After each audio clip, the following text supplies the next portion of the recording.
네, 찬양 감사합니다. 오늘 하나님이 저와 여러분들에게 주신 말씀은 누가복음 9장 7절에서 9절입니다.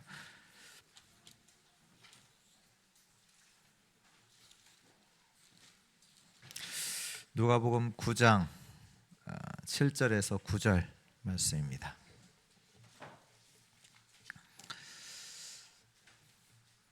네, 우리 한 절씩 교독하고 마지막 9절은 같이 합독하시겠습니다. 분봉왕 헤롯이 이 모든 일을 듣고 심히 당황하니 이는 어떤 사람은 요한이 죽은 자 가운데서 살아났다고도 하며 어떤 사람은 엘리야가 나타났다고 하며 어떤 사람은 옛 선지자 한 사람이 다시 살아났다고 함이라. 9절 같이 읽습니다. 헤롯이 이르되 요한은 내가 목을 베었거늘 이제 이런 일이 들리니 이 사람이 누군가 하며 그를 보고자 하더라. 아멘. 네, 본문이 되게 짧습니다. 오늘 말씀의 제목은 헤롯 왕의 당황이라는 제목입니다. 하나님은 우리에게 영원한 축복을 주십니다. 그 부모들이 이렇게 아이들이 이렇게 하는 거 보면 되게 어설프잖아요. 그래서 그거 하지 마, 그거 하지 마. 하나님은 우리에게 영원한 축복을 주십니다. 세상 것은 불완전합니다. 그래서 불안해요. 전도서 1장에 전도자가 그렇게 고백을 하잖아요. 전도자가 이르되 헛되고 헛되며 헛되고 헛되니 모든 것이 헛되도다. 해 아래 수고하는 모든 수고가 사람에게 무엇이 유익한가? 그래서 또 14절에 이렇게 고백을 합니다. 내가 해 아래에서 행하는 모든 일을 봤는데 모든 것이 다 헛되어 바람을 잡으려는 것이로다. 바람을 잡을 수 있습니까? 없잖아요. 인간이 하는 수고가 그것과 같다. 이렇게 말하고 있습니다. 여러분, 돈이 완벽합니까? 돈이 완벽합니까? 지혜가 많다. 어떤가요? 완벽합니까? 근데요, 그 전도서에 이렇게 고백이 돼 있더라고요. 1장 18절에 보면 지혜가 많으면 번뇌도 많다. 지혜가 많다 보니 그것 때문에 일어나는 번뇌가 많아요. 지식을 더하는 자는 근심을 더하느니라. 지식 많이 알면 좋잖아요. 근데 그것 때문에 그전에는 없었던 근심을 하게 된단 말이죠. 또 전도서는 마지막에 이렇게 말씀하고 계십니다. 어떻게 말하냐? 그 날이 온대요. 어떤 날이 오냐? 해와 빛과 달과 별이 어둡게 되는 날이 온다. 힘 있는 자들이 구부러지는 날이 온다. 길거리 문들이 닫히고 맷돌 소리가 적어지며 새 소리로 말미암아 일어나고 음악하는 여자들이 다 쇠하여지는 날이 온다. 그러니까 나이가 이렇게 드는 날이 오는 거죠. 살구나무에 꽃이 피고 메뚜기도 짐이 되고 조문객들이 거리로 왕래하는 날이 온다.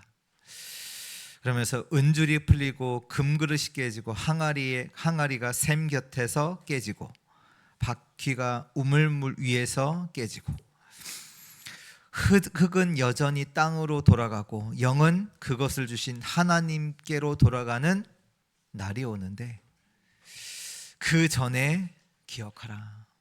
뭘 기억해야 합니까? 너의 창조주를 기억해라. 그래서 마지막에 전도서 12장 13절에 일의 결국을 다 들었으니 하나님을 경외하고 그의 명령을 지킬지어다. 이것이 모든 사람의 본분이니라. 세상 것을 붙잡으면 불안합니다. 완전하지 않습니다. 하나님은 저와 여러분들에게 영원한 축복을 주십니다. 그래서 오늘 서론으로 붙잡아야 될 것이 있는데요. 그게 뭐냐? 완전성입니다. 그리스도가 완전합니다. 세상의 것은요, 잠시예요. 임시예요. 사라질 것이에요. 답이 안 돼요. 답이 되는 것 같지만 지금은 돼도 나중엔 안 돼요. 사업도 이거 돈 돼. 나중에는 안 될 수 있어요. 제가 조금 충격받았던 그것이 뭐냐면 노키아라는 회사가 있었어요. 아시죠? 세계 1위. 망했어요. 1위가 뭐가 나오면서? 스마트폰이 나오면서. 근데 노키아가 그걸 무시했거든요. 세계 1위였던 기업이 망했어요. 하나님께서 우리에게 답을 주셨습니다. 그리스도입니다. 영원한 답입니다. 저와 여러분들을 살릴 수 있는 이름이죠. 예수는 그리스도. 지금도 이 이름을 붙잡는 자에게 하나님의 응답을 주십니다. 요한복음 14장 14절 내 이름으로 무엇이든지 내게 구하면 내가 행하리라. 또 요한복음 16장 23절에 그 날에는 너희가 아무것도 내게 묻지 아니하리라. 내가 진실로 너에게 이르노니 너희가 무엇이든지 아버지께 구하는 것을 내 이름으로 주시리라. 우리가 응답받는 그 이름이 뭐냐? 예수 그리스도예요. 그러면서 바로 24절에 지금까지 너희가 내 이름으로 아무것도 구하지 아니하였으나 구하라. 그리하면 받으리니 너희 기쁨이 충만하리라. 또 말씀하시죠. 요한복음 14장 26절에 내 이름으로 오실 성령. 그 성령께서 뭐 하시냐? 모든 것을 가르치고 모든 것을 생각나게 하리라. 성삼위 하나님의 역사를 누리는 그 이름이 그리스도입니다. 그리고요, 우리가 저번 주 말씀 받았잖아요. 예수 그리스도 이름을 가는 현장마다 제자들이 증거하는데 귀신 들린 자들이 치유되어지고 병든 자들이 고침을 받는 역사가 마을마다 고을마다 일어나지요. 무슨 얘기냐? 나를 살리고 현장을 살리는 그 이름이 예수 그리스도입니다. 마가복음 16장 17절 18절에 믿는 자에게는 이런 표적이 따르리니 곧 그들이 내 이름으로 귀신을 쫓아내며 새 방언을 말하며 뱀을 집어 올리며 무슨 독을 마실지라도 해를 받지 아니하며 병든 사람에게 손을 얹는즉 나으리라 하시더라. 오늘 저와 여러분들이 치유받는 그 답이 그리스도입니다. 그리고 이 그리스도는 하나님의 능력이요 하나님의 지혜입니다. 고린도전서 1장 23절 24절에 우리는 십자가에 못 박힌 그리스도를 전하니 유대인에게는 꺼리끼는 것이요 이방인에게는 미련한 것이로되 오직 부르심을 받은 자들에게는 유대인이나 헬라인이나 그리스도는 하나님의 능력이요 하나님의 지혜니라. 그리스도의 완전성. 그리스도는 완전하십니다. 이거 붙잡아야 돼요. 또 예배와 기도의 완전성입니다. 예배 때 성삼위 하나님이 역사하십니다. 마태복음 28장 20절에 두세 사람이 내 이름으로 모인 곳에는 나도 그들 중에 있느니라. 하나님이 실제로 임재하시는 시간이란 말이에요. 하나님이 지금 우리와 함께 하시는 예배하는 그 시간에 말씀으로 기도로 구원으로 역사하시죠. 우리가 예배 때 답을 얻고 힘을 얻게 되고 행복을 찾고 평안을 누리고 쉼을 누리게 됩니다. 이때 우리가 치유함도 일어나죠. 마태복음 9장 35절에 예수께서 모든 도시와 마을을 두리다니사 그들의 회당에서 가르치시며 천국 복음을 전파하시며 모든 병과 모든 악한 것을 고치시니라. 예배 때 일어난 일이에요. 우리가 치유함을 받고요. 또 예배 때 어떤 일이 일어나냐? 사도행전 16장 25절 27절에 보니까 한밤중에 되어 바울과 실라가 기도하고 하나님을 찬양하며 죄수들이 듣더라. 이에 갑자기 큰 지진이 나서 옥터가 움직이고 문이 곧 다 열리며 모든 사람의 매인 것이 다 벗겨지니라. 바울이 예배하는 그 시간에 일어난 일입니다. 현장의 변화가 일어나요. 우리가 현장에서 뭐 해야 되냐? 예배드려야 돼요.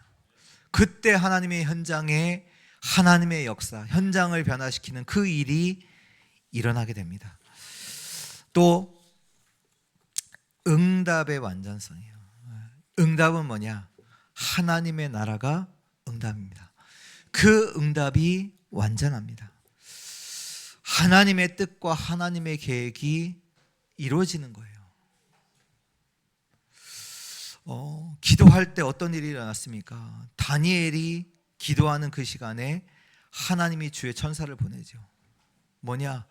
하나님의 뜻이 이루어질 것을, 그걸 천사를 통해서 다니엘에게 전달하시잖아요. 보좌에서 계획된 그 하나님의 뜻이 우리 가운데 임해요. 하나님의 나라가 임하죠. 이때 하나님의 나라의 일로 일어나게 됩니다. 이게 완전해요. 요셉이 기도하는 가운데 세계복음화라는 언약을 붙잡죠. 근데 이 요셉이 가는 곳마다 하나님의 나라의 응답이 이루어져요. 가는 곳마다 하나님의 나라가, 노예 현장에도, 감옥의 현장에도, 총리의 현장에도 완벽하게 하나님이 세계복음화라는 언약을 이루십니다. 우리는 이 응답 받아야 돼요. 그 전에 완전성, 하나님의 나라, 그 응답을 받아야 합니다. 성도들의 특징이 있습니다. 뭐가 특징이냐? 아는데 까먹어요. 실제로 현장 가서 문제만 나면 아는데 까먹어요. 그래서 오늘 우리는 이걸 완전히 각인시켜야 합니다. 우리에게 각인시켜야, 뇌에 완전 각인시켜야 되고 우리 영혼에 각인시켜야 합니다. 오늘 완전히 각인시키는 그 날 되기를 축복합니다. 우리 저번 주에 우리 예수님께서 12제자를 현장으로 보내시면서 권능도 주시고 능력도 주시고 가서 천국 하나님의 나라를 선포하라, 병든 자들을 고치라. 이들이 가는 곳마다 우리 6절에 보니까요, 제자들이 나가 각 마을에 두루다니며 곳곳에 복음을 전하며 병을 고치더라. 이 현장에서 일어났던 소식을 이 지역을 다스리고 있던 헤롯 왕이 듣습니다. 근데 오늘 본문의 말씀을 보니까 이 소식을 듣고 헤롯이 어떻게 됐죠? 심히 당황했다. 지금 뭔가 지금 있는 거죠. 우리 본론 첫 번째입니다. 헤롯 왕의 실패입니다. 여기서 나오는 헤롯은 이름이 정확하게 헤롯 안디바라는 사람입니다. 헤롯의 여러 형제들이 있는데 이 형제들이 지역들을 나눠서 다스립니다. 그걸 보고 분봉왕이라고 해요. 지역을 다스리는 영주 같은 거죠. 근데 이 헤롯은 어디를 다스리냐? 갈릴리와 베레아라는 지방을 다스리는 본봉왕입니다. 예수님께서 주로 사역하셨던 무대가 어디입니까? 갈릴리잖아요. 그 갈릴리를 다스리던 영주인데 이 헤롯이 누굽니까? 왕이잖아요. 성공자입니까? 왕에 앉아 있잖아요. 근데요, 이 사람이요 실패자예요. 이걸 볼 수 있어야 돼요. 한 지역을 다스리는 왕이란 말이에요. 성공한 것 같지만 성공한 자가 아니에요. 실패한 자예요. 그가 무슨 일을 했냐, 어떤 일이 있었냐 보면, 우리 오늘 말씀에는 기록되어 있지 않지만 마태복음 14장에 이제 같은 말씀이 기록되어 있는데 거기에는 이제 좀 자세하게 나와 있죠. 이 헤롯 왕에게는 이복 동생이 있어요. 이름이 빌립이에요. 그 아내의 이름이 헤로디아. 이 헤로디아를 보고 이 헤롯 안디바라는 이 분봉왕이 자신의 권력을 가지고 동생의 아내를 빼앗아요. 그러니 어떻게 됩니까? 이 부정한 일을 두고 사람들이 말을 할 거 아니에요. 그 중에 이 헤롯에게 직설적으로 말한 사람이 있는데 그 사람이 누구냐? 세례요한이죠. 그러니까 이 헤롯이 세례요한을 가만두겠어요? 어떻게 합니까? 감옥에 가둔 거죠. 네, 어느 날 헤롯 왕의 생일날이 됩니다. 이날 사람들을 부르고 잔치를 하는데 이때 그 헤로디아의 딸 이름이 살로메. 이 살로메가 사람들 앞에서 춤을 추죠. 이걸 보고 헤롯 왕이 얼마나 기뻤던지 얘기를 합니다. 내 소원을 말해봐. 내가 모든 거 다 들어줄게. 내가 왕국의 반이라도 줄게. 이 얘기를 합니다. 이때 이 살로메가 어떻게 하냐? 어머니에게 가서 뭐 할까 묻습니다. 근데 이 어머니 헤로디아가 시키는 말이 있어요. 뭘 말했겠습니까? 이제 세례 요한의 목을 베서 소반에게 담아서 내게 주옵소서. 이걸 한 거예요. 그러니까 이 헤롯 왕이 자기가 한 말이 있잖아요. 자기가 맹세한 말, 왕궁의 반이라도 주겠다. 뭐든지 내가 소원 들어주겠다. 그것도 있고 지금 사람들이 와 있단 말이에요. 그 자기 또 명예가 있단 말이에요. 그래서 주라 명을 한 거예요.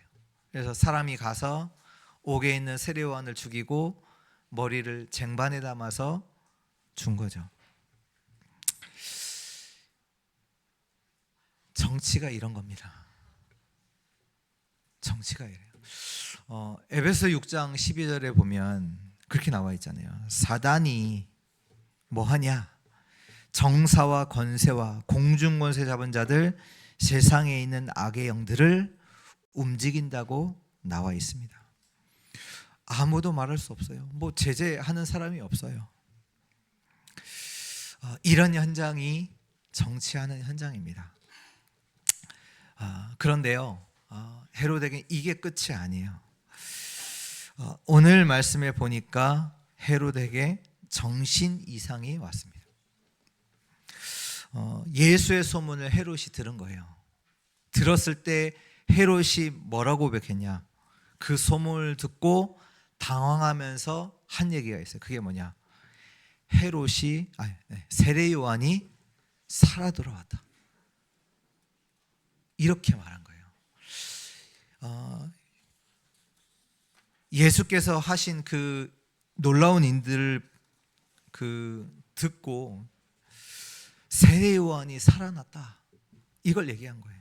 이제 오늘은 이제 어떤 사람들이 세례 요한이 죽은 자 가운데서 살아났다 이렇게 표현하지만 마태복음 14장 1절 2절에 보면 그 예수께서 현장에서 하신 그 일들을 듣고 헤롯이 말해요. 세례 요한이 살아났다고. 근데 여기서 쓰인 단어가 당황이라는 단어잖아요. 이 당황이라는 단어가 이렇게 헬라어로 찾아보면 디에이 포레이라는 말인데 이 말은 앞에 디에, 그러니까 디아라는 뜻과 디아라는 단어와 아포리아라는 단어가 합쳐진 말이에요. 디아는 영어로는 through, because of, 그러니까 뭐뭐를 통과하여 뭐뭐 때문에라는 뜻이고요. 그러니까 아포레이아라는 뜻은 그러니까 아는, 그러니까 아닌, 없는, 그러니까 부정 이런 뜻이거든요. 근데 포레이가 길이에요. 그래서 길이 없기 때문에 당황이라는 뜻이 뭐냐? 길이 없어요. 곧 정신을 잃어버린 상태를 말합니다. 지금 헤롯이 뭐냐? 정신을 잃어버렸어요. 얼마나 충격이 됐든지 자기가 죽였잖아요. 그것도 하나님의 사람이라는 세례 요한을 죽였단 말이에요. 그 세례, 그러니까 지금 예수님의 소문을 듣고 세례 요한이 살아났다, 그 말입니다. 심히 당황하여 제정신을 못 차리고 이제는 완전히 헤매는 지경까지 이르는 것을 보여주는데요. 쉽게 말해서 정신이 돈 거죠.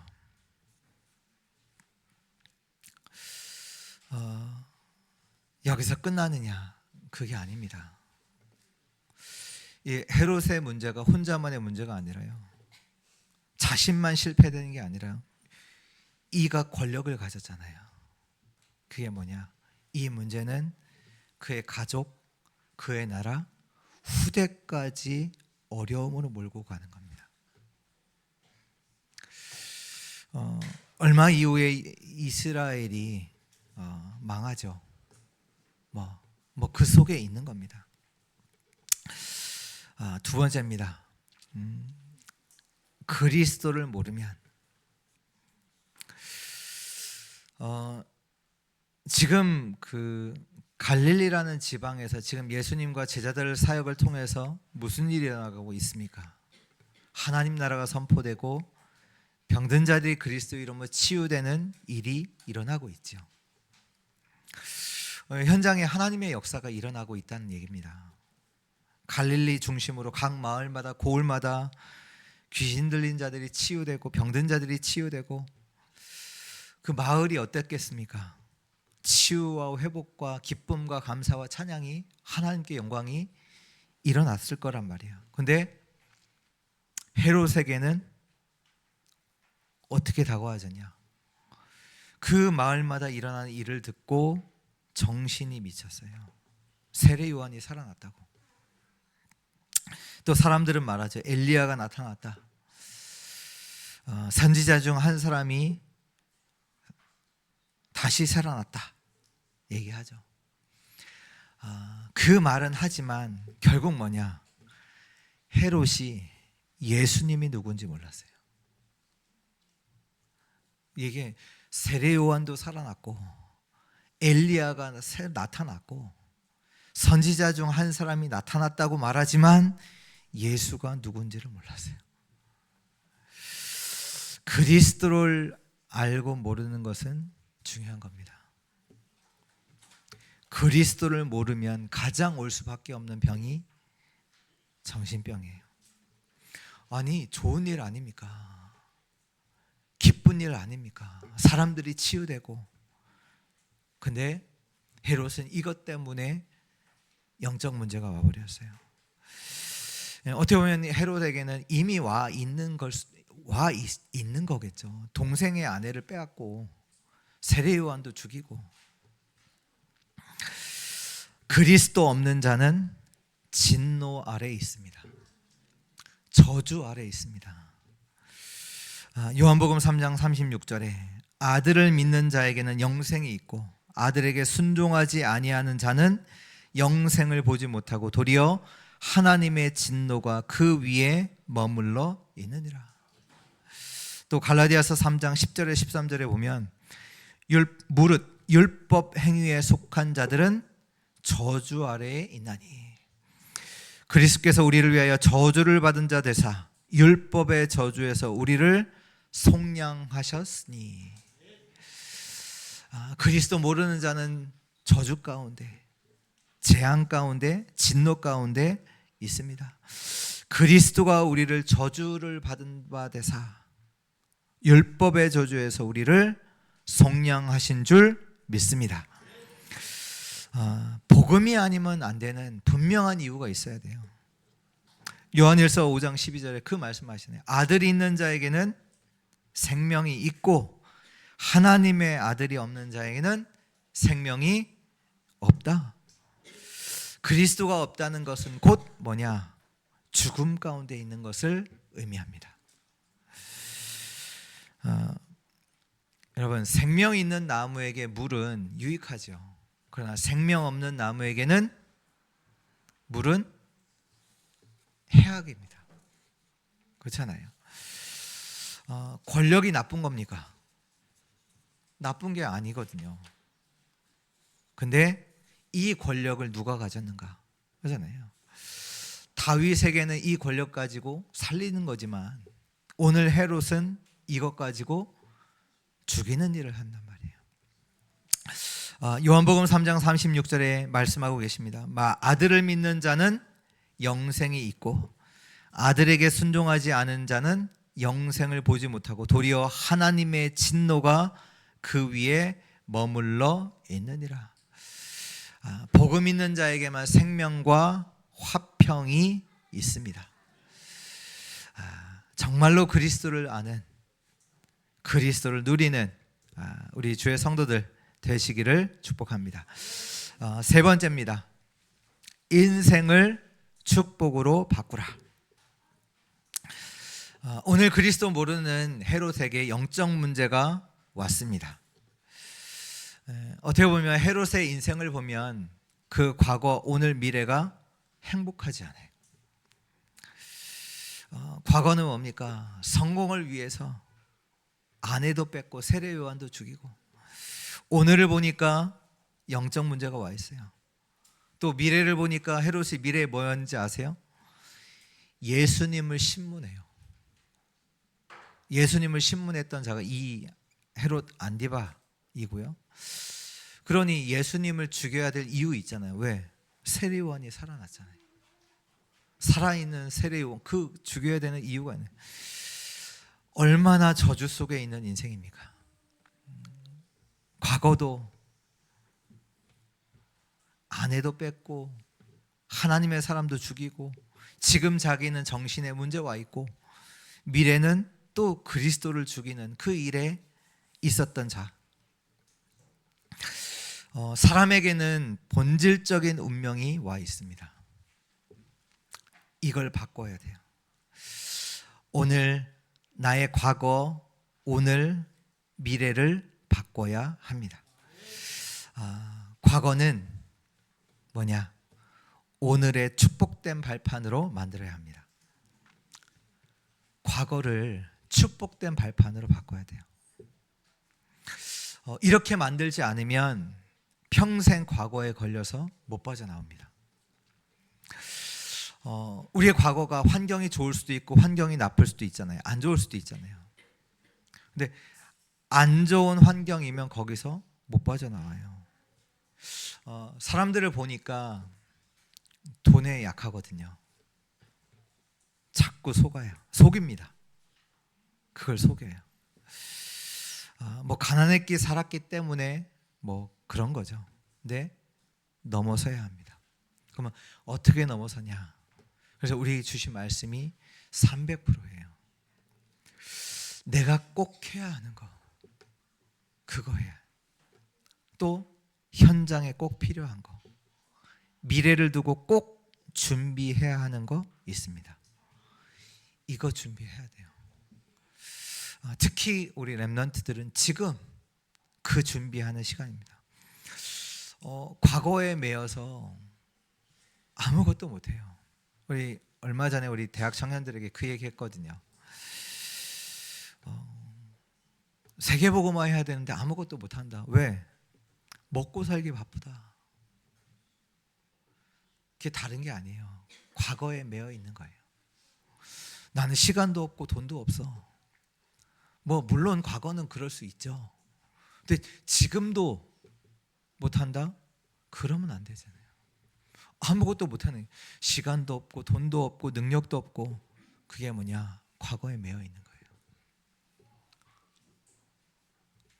그걸 축복된 발판으로 바꿔야 돼요. 그래서 오늘 우리에게 말씀 중에 300%. 그러면 내가 꼭 해야 될 거 뭐냐? 그리고 현장을 두고 필요한 거, 미래를 두고 내가 준비할 거, 늦지 않아요. 늦지 않다니까요. 모세가 그 모든 과거를 축복으로 바꿨어요. 아브라함이 그 과거에 있었던 그걸 축복으로 바꿨어요. 뭐 했냐? 마무리 상수의 숲을 아래에서 단을 쌓고 기도하기 시작한 거예요. 나도 모르는 사이에 남겨져 있습니다. 우리의 과거가. 뭐 충격으로 아니면 트라우마로 남겨 있어요. 그거 못 이깁니다. 과거를 피해요? 도망가요?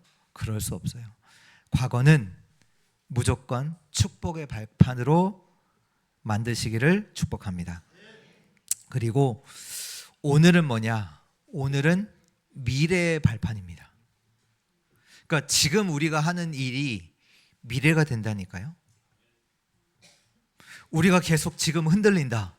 그게 우리의 미래예요. 어려움이 왔는데 내가 언약을 붙잡고 있다. 그게 우리의 미래예요. 어쩔 수가 없어요. 지금 오늘이 우리의 미래의 발판이 됩니다. 그래서 우리가 지금 우리 수준에 있으면 안 돼요. 수준 이상이라 해야 돼요. 현장을 살려야 되는데 현장 수준에 머무르면 됩니까? 안 되죠. 사람들이 하는 말 그거 듣고 그 수준에 있으면 안 돼요. 그 현장 못 살립니다. 수준 이상이어야 돼요. 또 미래는 뭐냐? 미래는 왔습니까? 안 왔습니까? 안 왔죠. 근데 이 미래를 정확하게 보는 것이 뭐냐? 미래를 어떻게 정확하게 보냐? 그게 오늘이거든요. 그래서 미래는 오늘의 이유입니다. 오늘 왜 우리가 공부합니까? 공부하는 이유가 뭐예요? 미래 때문이잖아요. 어려움이 와도 참고 넘기는 이유가 뭐예요? 미래 때문에. 그렇죠? 우리가 어떨 때는 절제도 하잖아요. 왜요? 미래 때문에. 오늘 우리가 누리고 기다리는 이유도 미래 때문입니다. 그래서 이걸 알고 앞서가야 합니다. 이게 오늘 우리가 언약 붙잡고 기도하는 이유가 뭐냐? 미래를 두고 앞서가는 겁니다. 결론입니다. 오직 하시기 바랍니다. 오직 하세요. 어떻게 보면 다른 거 안 할수록 그게 더 빠릅니다. 왜냐? 오직 할 때 하나님은 뭐 언약이죠. 언약에 그리스도에 오직 하는데 그 속에서 유일성의 응답을 주십니다. 재창조의 역사가 일어납니다. 이게 성경에 나왔던 그 믿음의 사람들이 받았던 응답들은 뭐냐? 오직 했는데 거기에서 모든 응답이 다예요. 그러니까 요셉이 뭘 할 수 있는 형편이 아니거든요. 뭐 했냐? 오직 했어요. 하나님과 함께하는 그 언약에 오직 했어요. 노예 현장에서도 감옥의 현장에서도. 그런데 모든 응답을 다 받아요. 오직. 근데 우리는 오직은 안 하고 여기 했다 저기 했다 이거 했다 저거 했다. 이게 맞는 것 같아. 또 거기 갔다가 하거든요. 오직 하시길 예수 그리스도의 이름으로 축복합니다. 그리고 집중해야 합니다.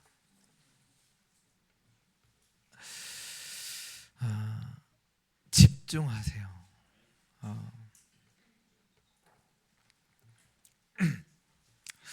그 언약과 기도에 집중해야죠. 우리에게 특히 눈에 보이지 않는 시스템을 만들어야 합니다. 그게 중요하잖아요. 내가 집중할 시간이 있느냐 없냐, 그것이 너무너무 중요합니다. 매일 집중해야 합니다. 매일 집중해야 돼요. 이건 뭐냐? 평안해요. 평안. 평안하다는 얘기는 힘이 있다는 겁니다. 우리의 삶의 매일 어떻게 보면 많은 사람들의 얘기, 소문들 듣게 되거든요. 그거 왔을 때 평안합니다. 힘이 있다는 거예요. 육신도 매일매일 하는 게 있습니다. 뭐죠? 밥 먹잖아요. 밥 먹거든요. 왜냐? 그거 안 먹으면 육신적으로 힘이 없어요. 우리가 힘이 없다, 불안해요. 불안하니까 뭔가 또 하게 돼 있어요. 뭔가 또 한다니까요. 하는데 제대로 된 걸 하면 좋겠는데 틀린 걸 붙잡아요. 우리 실패할 수밖에 없어요. 매일매일 집중하세요. 우리가 영적인 힘이 없으면 또 잘못 보게 돼요. 틀린 걸 보게 돼요. 뭐냐? 축복을 문제로 보게 돼요. 매일 집중하세요. 그리고 주일에 집중해야 합니다. 왜요? 각인해야 돼요. 하나님의 말씀에서 우리가 답을 찾고 이걸 기도 속에서 완전 각인시키는 거예요. 이걸 확정하고 우리는 현장으로 가는 겁니다. 주일 집중, 완전 각인시켜야 돼요. 답을. 우리에게는 뭐가 있냐? 6일이라는 현장이 있죠. 각인시켜야 합니다. 그리고 우리에게는 또 특별한 집중이 있는데요. 그것이 뭐냐? 금토일입니다. 금요일은 치유를 두고 집중하세요. 그냥 언약 잡고 한번 도전하세요. 이 날은 내가 치유를 두고. 왜야? 우리 지금 소문만 듣고도 지금 사람들이 왕도 정신문제 와 있다니까요. 현장이 그렇다는 얘기예요. 치유를 두고 집중. 우리가 그래서 어떻게 보면 치유에 대한 메시지도 준비되어 있어야 돼요. 왜냐하면 먼저 저와 여러분들이 증인돼야 되잖아요. 증인으로 그 증거를 가지고 우리가 현장에서 사람들을 살려야 되거든요. 그래서 집중하세요. 금요일 치유, 토요일 서밋.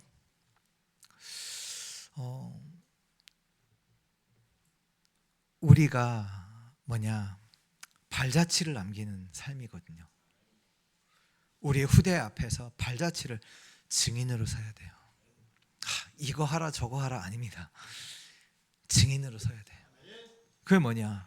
서밋의 응답을 두고 집중하는 토요일. 그래서 여러분들도 공부하셔야 돼요. 공부하고 준비하셔야 돼요. 그래서 그 어떤 아버지가 그 영상에도 나왔잖아요. 자기들은 공부할 수밖에 없다. 왜? 아버지가 공부하신다. 아버지가 늘 공부하시는 걸 보면서 자기들도 할 수밖에 없다. 증인으로 서시기를 축복합니다. 그리고 주일은 믿음에 집중입니다. 6일을 살릴 만큼 믿음 가지고 현장 가야 합니다. 세상 살리러 간다. 이 응답을 완전히 가지고 믿음 가지고 우리는 현장 가야 합니다. 우리에게 있어서 지금은 과거와 오늘과 미래를 살리는 시간입니다. 집중 속으로 들어가시기를 축원합니다. 같이 기도하겠습니다. 하나님, 오늘 헤롯의 인생을 두고 하나님의 언약을 붙잡게 하시니 참으로 감사를 드립니다. 그리스도가 우리에게 완전한 답으로 붙잡고 누리게 하옵시고 우리의 삶이 예배와 기도 속에 있게 하시며 하나님의 나라의 그 응답을 누리는 삶이 되게 하여 주옵소서. 나의 과거와 오늘과 미래를 바꾸는, 완전히 운명을 바꾸는 최고의 축복의 날이 되게 하여 주옵소서. 주 예수 그리스도의 이름으로 기도합니다.